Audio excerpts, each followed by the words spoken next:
Hey, good afternoon. Welcome to the Mainsail Financial Group weekly update. Finally, this week, we have some good jobs numbers. I've been waiting, and we finally got some good numbers. Another wild week in the stock markets, and then we're going to take a little peek into the Fed meeting coming up next week, kind of give you an idea of what we're watching and what to maybe expect in the conversation coming up next Wednesday. My name is Brandon Steele. I'm a financial planner with Mainsail Financial Group. And our goal here every week is just to bring you kind of the market updates, market news of the week without all the noise, help really bring it to a few key points that you can really focus on as opposed to hearing everything going on out there. So before I kind of jump into it, I'm kind of excited. I'm actually heading to Florida just for a quick weekend trip this weekend. So I'm going to be safe, of course, but it will be interesting to see how different this is going to a state that is obviously wide open. It will be very interesting to see what's going on out there and just kind of see a fully opened up economy and hopefully bring back some thoughts here next Thursday as well.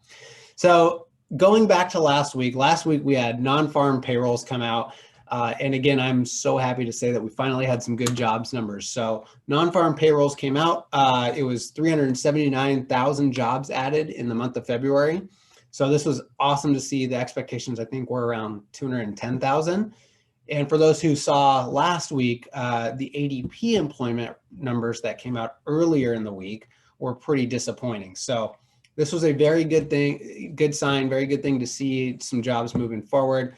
And it was really interesting because even with that, the markets didn't do a whole lot on Friday. And then come Monday, we had this huge down day, and especially we saw a lot of divergence between tech and some of the other kind of more value type of investments or stocks out there. So it was really interesting to see that, and it's continued throughout. I mean, if we look backwards, it's been the case as well, but it's continued throughout the week as well. That whether up or down, the tech side of things versus the value side has just been wildly different. And then, we also had on Tuesday, we also had unemployment rates come out, which was about 6.2%, pretty much in line with expectations. So nothing really out of the norm there. Just yesterday on Wednesday, we had consumer price index numbers come out, and the consumer price index came out at 0.4%. And all of a sudden, if you follow like market news on Bloomberg or, CNBC or Fox News, anything like that, inflation was just the topic everywhere. And it was so interesting to see this because obviously for the folks who do pay attention to these weekly updates, we've been talking about inflation for a very long time. I think a lot of people have as well. It's not like we're, the only ones watching this, but, it's just so funny to see how the media reacts to these things and how it's now all of a sudden the biggest deal. But truth is, it's been something we've been feeling. It's been something we've been paying attention to. So the numbers, I think, are finally starting to show it a little bit. And it's very possible that continues to be the case, which will tie into our conversation with the Fed coming up next week. So just tip the cards here a little bit. I'll get into that in a little more detail here in a minute. Fast forward to today. Today we had initial jobless claims come out. About 712,000 jobless claims.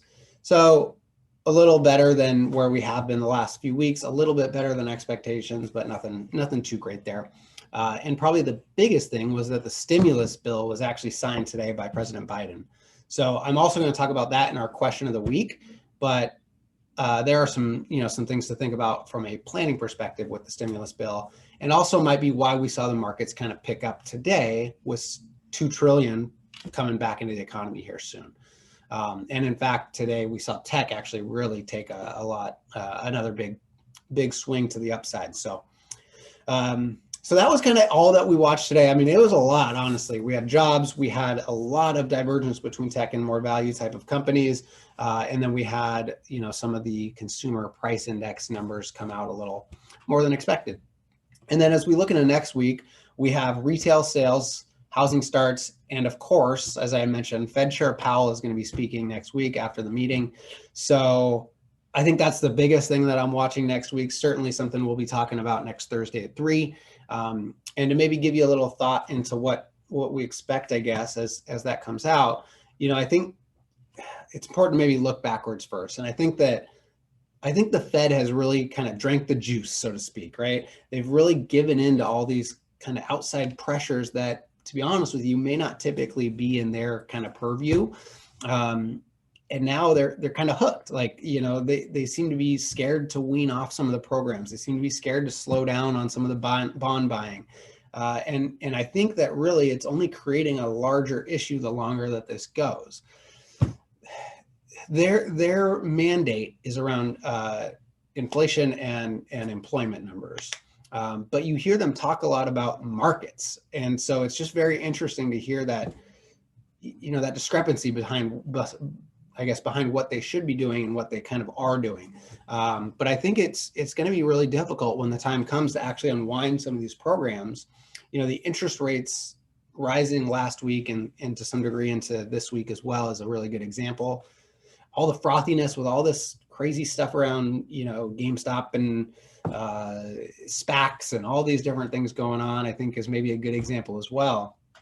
So for next week, I expect that the Fed likely will be saying more of the same. They'll probably say they're going to keep interest rates low. They will probably say that, they're going to keep their bond buying programs going.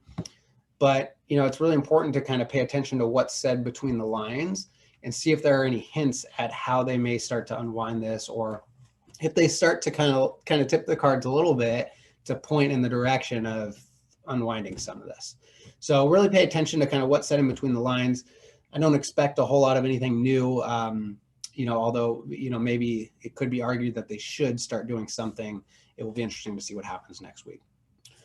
With that, we'll jump into the question of the week. And before I do, I am super excited. The book is sent to printing. We're almost done. So we should have that very, very soon here. And I can't wait to share that all with all of you. The question of the week here this week is about the stimulus bill. And of course, if you have any questions or if you do want a copy of the book, you can reach out to us, info@mainsailfg.com, or go ahead and just comment below and we'd be happy to help answer those questions in the upcoming sessions. So the stimulus bill made it through everything. It was signed today by President Biden, and there's a lot to consider. One of them is obviously there are some checks coming out. So for those who qualify, I believe it's a $1,400 stimulus check that you should be receiving here pretty shortly. The other is that I want to spend maybe a little more time on is around planning considerations. For those who might remember last year, because of COVID, we had the CARES Act come into play, and that waived our 2020 required minimum distributions. In other words, how much the IRS forces you to take out of the retirement accounts. That was waived for tax year 2020. Now, moving forward to 2021, now we can pretty safely say that's not the case. There is not going to be a waiver of that requirement. And so you will be required to take your distribution just as if nothing had happened, basically, based on your age here in 2021. The other thing I really want to point out, this is nothing to act on now because it's a long ways down the road, but something that kind of snuck in there was in 2031, retirement contribution limits are going to be capped. So right now they go up as inflation kind of carries them up, right? It gives you an opportunity to save more as obviously cost of goods get more, our earnings become more, all that good stuff. They have something in there that caps that in 2031 and no longer would be tied to inflation. Now, again, this is a long ways out, so be cautious of like doing too much to act on this, but I think it is important to kind of keep an eye on. And I think more importantly, what unfortunately it says is just the difficulty with the way, especially pre-tax retirement accounts are handled, because they are such a focus, I guess, for government changes. And so it's really important to kind of keep that in mind. And this is why, I think the Roth can be so valuable, is that it can kind of help a little bit with these concerns that come up down the road. But anyways, I just wanted to at least mention that so you're aware of it.